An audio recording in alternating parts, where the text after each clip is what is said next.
This question belongs to compiler design subject and was asked in GATE CSE 2014 Set 3. So the question states, which of the following statement is correct? Let us see. First option is static allocation of all data areas by a compiler makes it impossible to implement recursion. So what is recursion? Recursion is nothing but calling a function on its own. A function calling itself is called recursion. So if we have a function f with parameter n, if inside this code we call the same function with same or different parameter, then this is called recursion. So here we call it with n-1. Then what will happen? F of n-1 will take the n value as n-1 and then it will call f of n-2. So now if in the code fn, n value will be taken as n-2.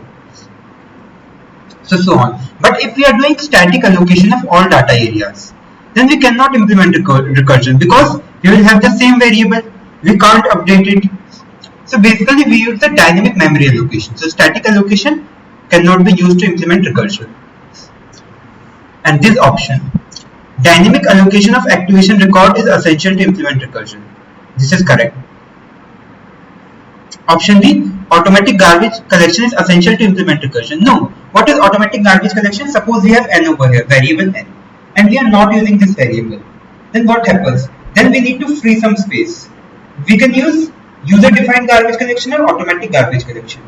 Java uses automatic garbage collection, whereas in C or C++, user need to do the garbage collection.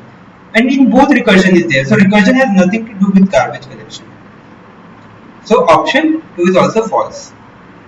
Makes it impossible. Okay, so option 1 is true. It makes it impossible to implement recursion because we use dynamic memory allocation. Option 2 is false because it has nothing to do with that. Garbage collection has nothing to do with recursion. Dynamic allocation of activation record is essential.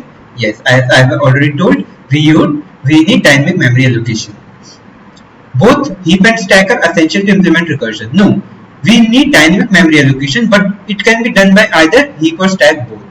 Any one of them will suffice. Both of them are not essential. Either we can do it with heap or with stack. So which are correct? So corrects are 1 and 3. So option D is correct, 1 and 3 only.